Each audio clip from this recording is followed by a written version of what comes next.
A Titã Fêmea é um dos personagens mais misteriosos de Shingeki no Kyojin. Quando parecia que a sua portadora, Annie Leonhardt, finalmente havia sido capturada, ela se fecha em um casulo de cristal e tudo indica que ela só está esperando pelo momento certo para voltar a dar as caras no anime. Quer saber mais sobre esse personagem tão incrível? Então vem comigo que é exatamente sobre isso que eu vou falar no vídeo de hoje. Fala galera, eu sou o Luiz Mário e hoje a gente vai falar sobre um dos titãs originais que vocês mais pediram aqui nos comentários. E como o pedido de vocês é uma ordem aqui nesse canal, é hoje que a gente vai falar sobre essa personagem tão incrível e que com certeza ainda deve ter um papel fundamental para desempenhar ao longo dessa fase final de Attack on Titan. O conteúdo sobre Attack on Titan aqui do canal está bastante extenso, com várias teorias e análises. Então se tu quiser ter acesso a mais conteúdo como este, deixa agora mesmo aquele like, se inscreve no canal e também ativa o sininho para não perder nenhum vídeo. E se além de ver animes e ler mangás, tu também curte desenhar, então já clica agora mesmo no link que eu botei aqui na descrição para ter acesso ao melhor curso de mangá e anime de toda a internet. A Annie tinha 16 anos no ano 850, que é quando a maior parte do anime se passa, e tem tecnicamente 20 anos após o salto de 4 anos que separa a terceira da quarta temporada de Shingeki no Kyojin.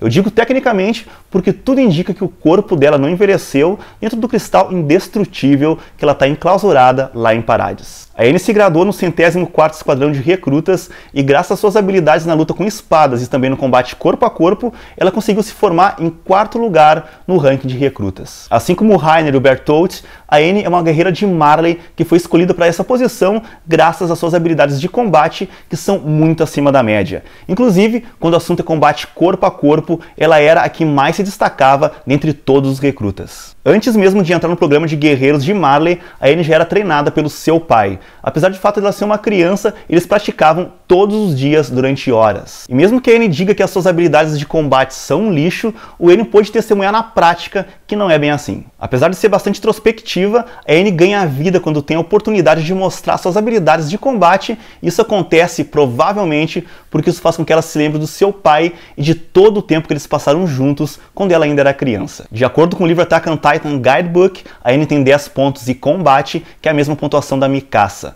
Ela é tão habilidosa em combate que consegue dar conta de guerreiros como o Reiner, por exemplo, mesmo ele sendo muito maior do que ela. A Annie eventualmente acaba herdando os poderes da Titã Fêmea do governo de Marley. E logo antes de partir para se infiltrar dentro das muralhas de Parades, para capturar o portador do Titã Fundador, ela teve uma conversa bastante emocionante com seu pai. Tendo sido abandonada assim que nasceu, a Annie viu seu pai adotivo como um exemplo de força, mesmo apesar dele ter o objetivo de treiná-la para que ela venha a se tornar uma guerreira de Marley, permitindo que ele possa enriquecer e ter uma vida mais confortável. A Annie costumava desprezar o seu pai adotivo por causa desses seus desejos egoístas pouco antes e durante seu treinamento no programa de guerreiros. Mas as opiniões que ela tinha sobre o seu pai adotivo acabaram mudando exatamente no dia que ela foi enviada para Parades. Nesse dia, ele pede desculpas para Annie por causa da educação rigorosa que ele a submeteu e implorou para que ela voltasse para casa a qualquer custo, mesmo que não fosse como uma marliana honorária. Lembrando que todo eldiano que se integra ao programa de guerreiros acaba se tornando cidadão marliano honorário,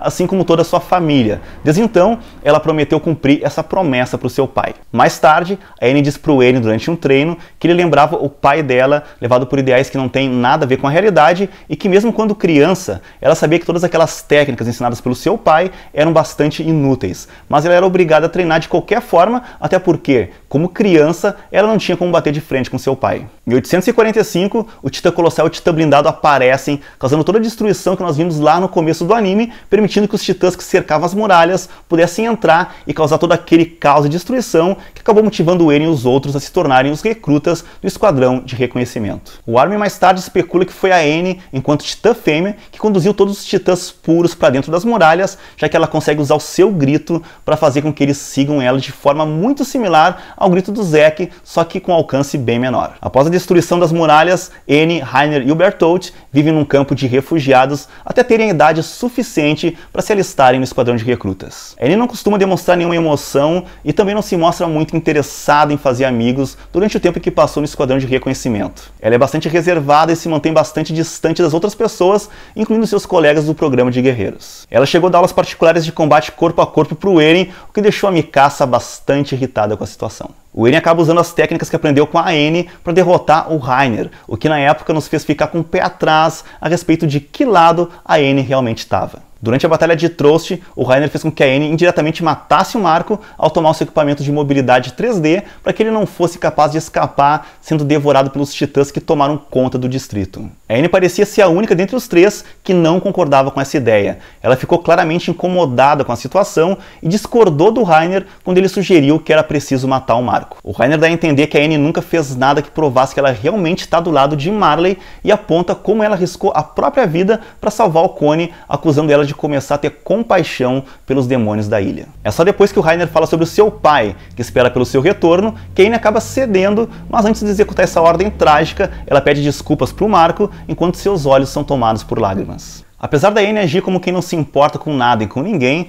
nessa cena fica bastante claro que ela acabou desenvolvendo sentimentos muito mais profundos em relação aos seus colegas do esquadrão de recrutas. É exatamente por isso que ela não matou o Armin quando o capturou enquanto estava na sua forma de titã e ainda treinou o Eren, que lembra da pessoa mais importante da sua vida, que é o seu pai. A Annie se graduou como quarta colocada no esquadrão de recrutas, provavelmente porque ela não se esforçou o bastante para obter uma posição de destaque ao longo do treinamento. Muitos dizem que a Annie é um dos mais fortes dentre os portadores dos titãs originais, e é claro que temos evidências aqui para apoiar essa teoria, até porque nem mesmo o Eren, o Levi e a Mikasa, sem mencionar todos os outros, foram capazes de capturar ela na Floresta dos Titãs, o que é insano, já que ela conseguiu dar conta sozinha do esquadrão do Levi, que é formado só pelos guerreiros de elite de Parades. Além disso, o Zack ficou bastante surpreso quando soube através do Reiner e do Bertolt que a Annie havia sido capturada, já que ele sabe o quão forte e habilidosa ela é. O livro Attack on Titan Guidebook diz que o motivo pelo qual o Titã de Ataque consegue derrotar a Titã Fêmea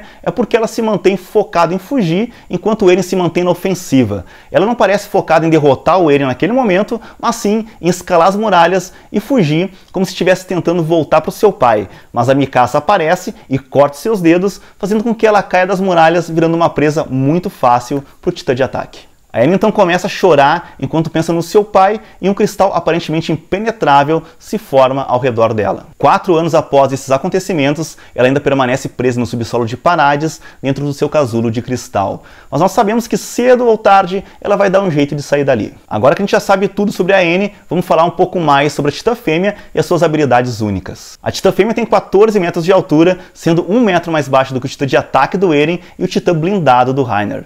Ela tem uma pontuação insana de 11 de 10 em combate, o que significa que ela está muito acima da média nesse quesito. A Annie é capaz de usar o seu estilo de luta mesmo quando transformada em titã. Esse estilo é focado em minimizar a vantagem de oponentes maiores e mais fortes do que ela. Ela é a mais habilidosa dentre todos os titãs originais quando o assunto é combate corpo a corpo. Apesar do Titã de Ataque do Eren ter evoluído muito nesse sentido, a Titã Fêmea ainda é mais completa quando falamos da diversidade de golpes e técnicas que ela tem à sua disposição. Ela também tem uma quantidade de energia insana. Após correr ao lado dos cavalos por um longo período e derrotar vários oponentes difíceis na Floresta dos Titãs, ela ainda foi capaz de voltar para sua forma humana e usar o equipamento de manobras 3D para matar outros soldados habilidosos do esquadrão de reconhecimento. Após tudo isso, ela se transforma em Titã Fêmea mais uma vez e consegue escapar com sucesso dos seus perseguidores. A sua habilidade de cristalização também é muito importante. Ela é capaz de endurecer partes da sua pele, como seus punhos ou a sua nuca. Dessa forma, ela consegue aprimorar ainda mais as suas habilidades de ataque e de defesa. Ela também usa essa capacidade de endurecimento para poder escalar as muralhas. Obviamente, nós sabemos que essa não é uma característica única da Titã Fêmea, já que o Titã Bestial do Zack também é capaz de fazer isso. O Eren também aprende a fazer isso na sua forma de Titã, sem contar o Titã Mandíbula e o Titã Blindado, que são notoriamente conhecidos por esse tipo de habilidade. Mas o que ainda não havia sido visto em outros portadores, ao menos até o surgimento do Titã Martelo de Guerra, é a habilidade da Annie de criar uma espécie de casulo de cristal que não pode ser quebrado por nenhuma tecnologia conhecida, ou melhor, quase nenhuma, não é mesmo o Titã Mandíbula. Assim como o Titã Fundador e o Titã Bestial, a Titã Fêmea também pode controlar outros titãs, apesar de que em uma escala bem menor. Foi usando esse poder que ela foi capaz de interromper a formação da cavalaria do Esquadrão de Reconhecimento lá nas primeiras temporadas do anime, assim como fazer com que os outros titãs puros devorassem o corpo da Titã Fêmea na Floresta dos Titãs, enquanto ela fugia na sua forma humana. Assim como a maioria dos titãs, ela tem uma alta capacidade de regeneração. Só que ela é a única titã que demonstrou ser capaz de focar suas habilidades em uma parte específica do seu corpo, com o objetivo de diminuir drasticamente o tempo de regeneração.